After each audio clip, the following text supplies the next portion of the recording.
Welcome to the 2008 presidential debate. On our left, a libertarian candidate, Howard Stern.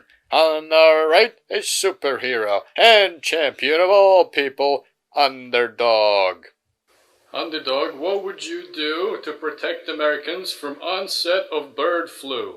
The best way to contain a contagion is to gather all the infected members together in one place.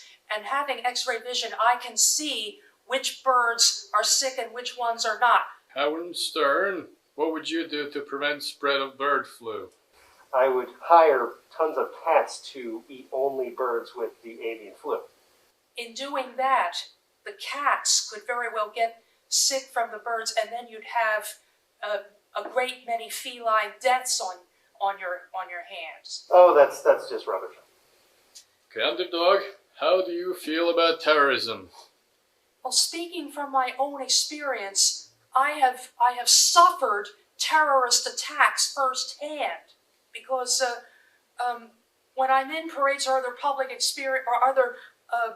public appearances, there are disrespectful, perverse fans of Howard Stern who make it a point to make me as miserable as possible by yelling his name and repeating vulgar statements that he made when I appeared on his TV show. Okay, Howard Stern, how would you deal with a gas and oil crisis? I definitely do care about that. However, I would. It's obvious that Underdog does not care about it because Underdog can fly. I do care, because that's part of my job, is to excel in deeds of goodwill, which means having to concern myself with others' problems. Okay, Underdog, how would you have handled a Katrina disaster in New Orleans? I would have flown down there and built higher walls, higher levees to keep the floodwaters back. Or another thing would be to dig a deep canal in the body of water floor to channel the water away far out to sea where it wouldn't cause damage. If I believed that Underdog had these powers, I would have paid her, if I were president, to go down there and stop this. But this is all a fairy tale. So really what I would have done is sent everyone a few days before U-Hauls and let them get themselves out. Underdog, if you're elected president, how long would it take for you to find Osama bin Laden? It would take me about a day, because I can fly at super speed and I have X-ray vision to pinpoint where he is. If Underdog was a real patriot, Underdog would have found Osama bin Laden without being president already. I had many other calls of rescue missions to answer to. Howard Stern, how would you solve the problem in Iraq? I would have a crack force of midgets and lesbians and lesbian midgets that I would send over to Iraq.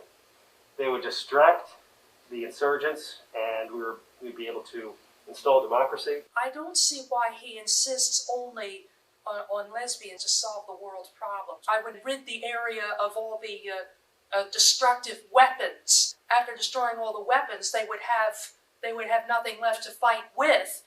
What if they use sticks? With sticks in the hand, you gather all the sticks together and make fire to cook food. Well, what if terrorists use those sticks to beat each other with? Then they're only adding to the problem. Would you destroy all the sticks? Yes. Personally, I think Styx was a great band, and I wouldn't send Styx over to Iraq. First off, because I don't think they're any longer together. They did do that song, Mr. Roboto, which I thought was a really good song. That's the most ridiculous thing I've ever heard. Howard Stern, how would you protect the borders? Well, basically what I would do is I would make it a judgment call. I'd play my show along the borders, and anyone who liked the show would be allowed in. And anyone who didn't like the show would not be allowed in. Howard's kind of humor was proven profane, vulgar, and sexually explicit long ago as unfit for decent people. Now, if he wants to show that on the borders, like that, then he's corrupting the minds of immigrants. And this wraps up our presidential debate. Good night.